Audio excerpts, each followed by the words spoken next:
everyone, it's getting, well, it is Christmas by the time this video comes out, and that means it's Christmas cookie time. So let's go ahead and take a look at this cookbook that some of you may remember was gifted to me by the author Ann Watson, and I can't wait to show you this cookbook because if you're into cookies, you are going to love this. Now, I thought we would do these honey cookies because it's got cinnamon and ginger and cloves and nutmeg in it, and that sounds very Christmassy to me.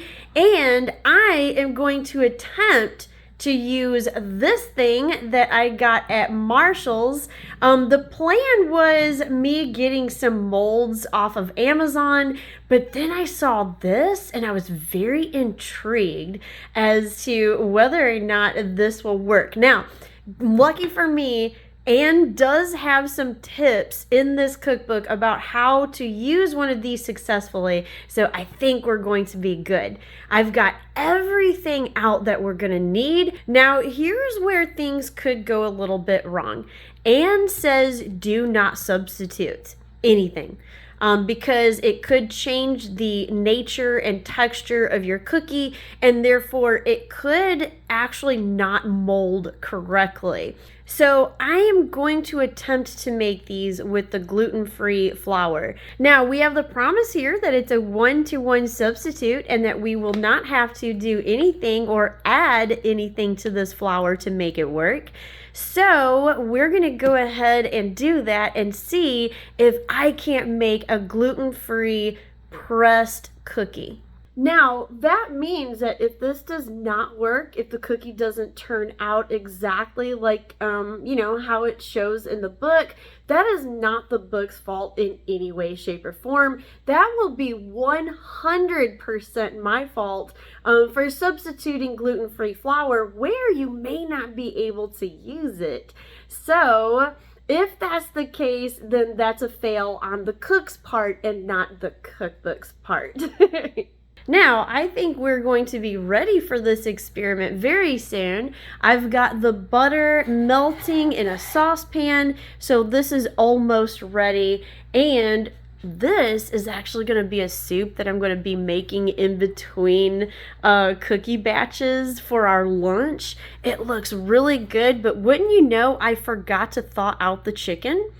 So I'm going to substitute beans for the protein, and we'll see what happens. I'm sure it's going to taste good anyway. This is from Against All Grain, gluten-free, dairy-free cookbook. So far, I've really enjoyed this cookbook. It's been really good. But for now, let's go ahead and get into cookie mode. We're going to get these started, and then I will show you why this is such a wonderful cookbook. Now, for step one, I've already put a beaten egg into my mixer bowl. And to that, we're going to add our honey, the milk, which I'm using lactose-free, as opposed to like a dairy substitute. And then here, you can't really see it, but the almond extract is in this little bowl. So we're going to go ahead and add all of that to this bowl, mix it up really well, and then we'll come back for the next step. Okay, now we're going to mix all of our spices in this bowl to the brown sugar before we add it to our mixer. So we're going to do 2 teaspoons of cinnamon. And these already smell like an old-fashioned Christmas. It really makes your house smell so good. And then everything else is a 1/4 teaspoon. So we're going to do our cloves, our ginger, our nutmeg, and our salt. Now we're going to mix this up really good. And then this is actually going to be added to our egg mixture, and we'll get that all incorporated together. And here's what the egg and honey and almond extract mixture looks like after I thoroughly mixed it. This is now going to go into here, and we will mix those together. I will come back after I've done that, as this thing could deafen your eardrums. And we've got a good looking mixture going on so far. Now all we have to do is slowly add this melted butter and get that nice and incorporated. And then next will be the flour. And we have the butter added successfully. And now comes the next step. We're adding gluten-free flour. So remember, if this doesn't come out right, this is totally my fault. But we're going to go ahead and trust that this really is a one-to-one. So let's go ahead and start adding this now. According to the cookbook, you're going to do about 4.5 cups of all-purpose flour. But as anyone who's done any baking with gluten-free flour, you know that the texture is a little different. It could absorb the liquid different. It could mix a little bit different since it's mostly, you know, rice flour instead of wheat flour. So what I'm going to do is I'm going to just slowly add, you know, 1 cup at a time. And I'm going to stop at where I think the cookie has enough flour. And if that isn't 4.5 cups, then that's going to be okay, because that's what's going to be correct for this. So let's go ahead and continue with what is going to be an experiment.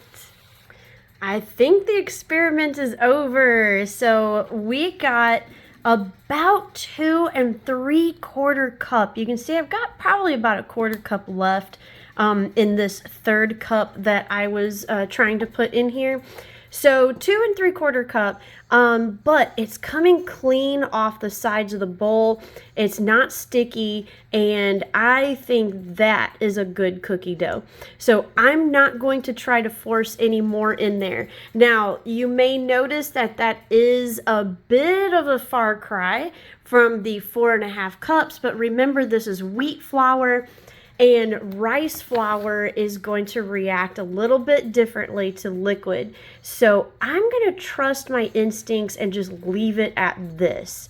Now we just need to wrap this up in some saran wrap and put it in the refrigerator. And we're going to let that sit for about a half hour, just so it's, you know, easier to work with. And that will give me plenty of time to finish this chickenless chicken soup that I've been making over here.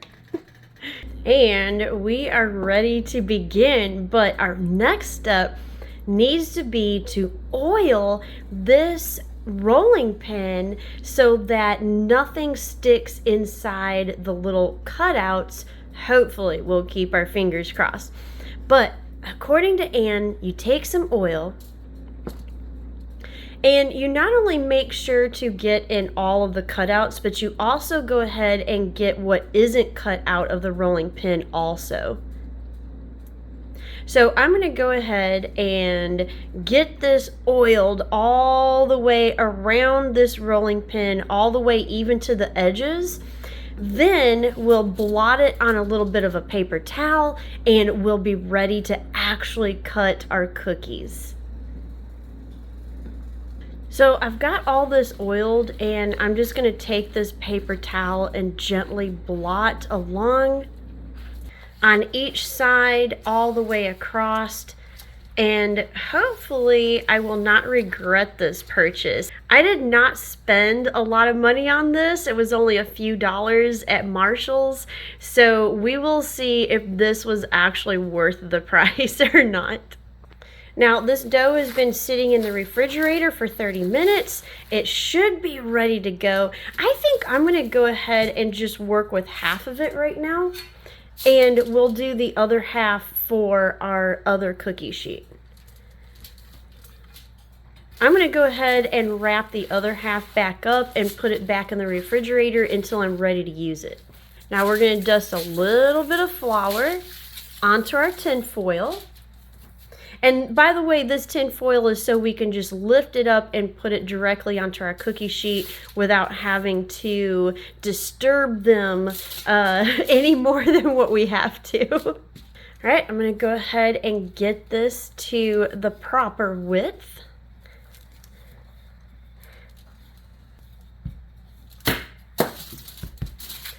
Okay, I think we're ready to try this.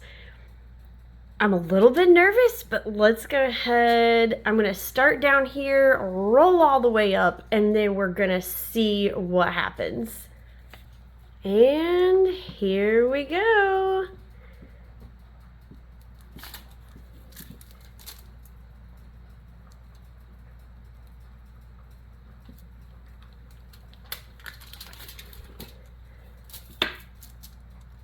Okay, I don't know. What do we think? You know, it actually looks better. You can see the little deer here and the little Christmas tree.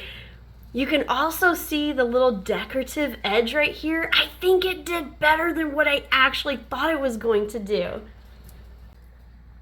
So you can see here, it actually did make the pattern all the way up and it did not stick.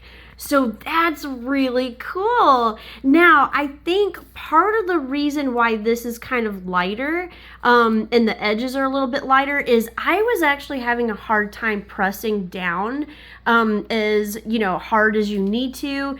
And that's just me and the fact that I probably need to work out a little bit more than what I do. So I'm going to go ahead and trim the edges just like she suggested in the book. I don't have a pastry cutter. I do have this. So I'm just going to go through and I'm going to cut the excess edges off just like that.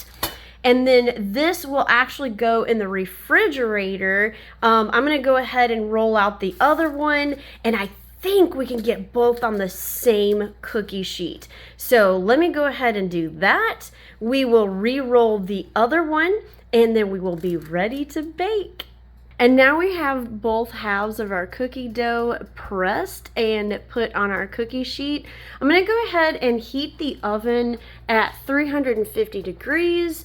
And while this is preheating, this is going to go into the refrigerator to keep cool right until I need to pop them in the oven. And as far as my soup, I think I made a Franken soup. So our chickenless chicken soup has been simmering on the stove this whole time, and it looks good and it smells good, and I did taste the broth and it did taste good. So I think sometimes when you have to deviate off the recipe, sometimes it works and sometimes it doesn't, but in this case I think it might have half worked.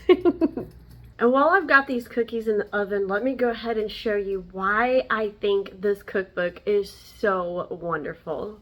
This cookbook really is the be-all and end-all of what you will need if you want to get into cookie molds and baking with them. We get lots of history. I really appreciated that. But, you know, more importantly, we get what do you actually do with these cookie molds once you purchase them? If you find them in an antique store or on eBay, or some of the really nice resources that she puts in the back of the cookbook. And that is so nice to have, because not only does she go through all the different types of cookie molds, but she will also go into detail on what you do with each one of them. And she also has pictures, which is really nice. So she'll give you the steps, but then she gives you the pictures of each one of those steps so that you are never confused as to what you need to do in order to make your first batch of cookie molds successful. She has tons of tips and tricks in this cookbook, so you're not ever going to be confused as to what you need to do. Her steps are very clear and very logical and laid out very nicely. Her recipes all sound so good. There were so many in here that I really wanted to try, and I really kind of just landed on that one because it kind of seemed like it would be really Christmassy with all those really good spices in it. So I have thoroughly enjoyed this cookbook. I'm so glad that Anne sent it to me because I have really, really liked looking through this and learning about all the different cookie molds and how to use them. And I think if any of you would love to start your own cookie mold collection and try your hand at some of the recipes, this is such a great resource to start with because you're going to learn so much and you're really going to enjoy the logical way in which it's laid out in her recipes so that you can avoid making any kind of beginner mistakes and hopefully have a first batch of cookies turn out perfect and delicious. All right, Mitch is out for lunch break. He's gonna do the honors of cutting these cookies. You do cut these after they're baked. I just pulled them out of the oven and they look done. Now, I also wanted to show you, you can see here where the impression is better, where I was able to get more leverage than it is down here. So it did kind of bake out a little bit. However, I'm not going to fault the dough. I think that was more me just having a very difficult time pressing down hard enough, and I probably should have had this guy do it because I think he would have been able to press down a lot harder than I could. I really struggled with that, so I'm gonna let him cut them. I was a little afraid they would crumble just because we did the gluten-free flour and wasn't really sure how it would react. But it's actually holding together really well. Ooh. That looks like it's gonna be really good. All right, now you got one more. All right, Mitch is gonna do the honors of trying the first cookie.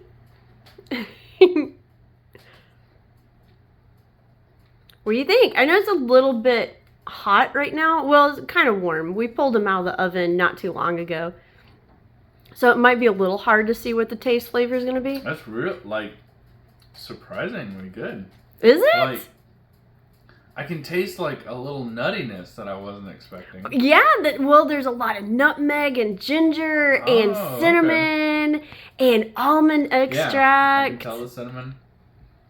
So do you think like you can kind of get all of that? Like I expected a kind of like bland like butter cookie kind of flavor. Yeah. And I got a whole like range of flavors that I wasn't expecting, and that's really good. So you really like it? You think it's really Christmassy? Oh yeah, definitely. Like chestnuts roasting on an open fire. I know. That'd be really good. Having these cookies in front of a fireplace and maybe putting your stockings together for some family members and stuff. I think that'd be really fun. Yeah. I'm going to try it myself real quick.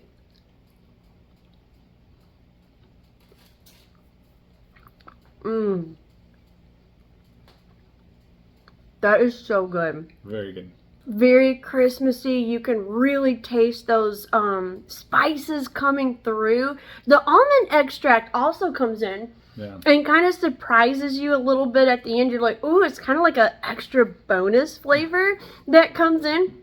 Like the taste that keeps on giving. So yeah, I really like it. And as far as using gluten-free flour, it worked.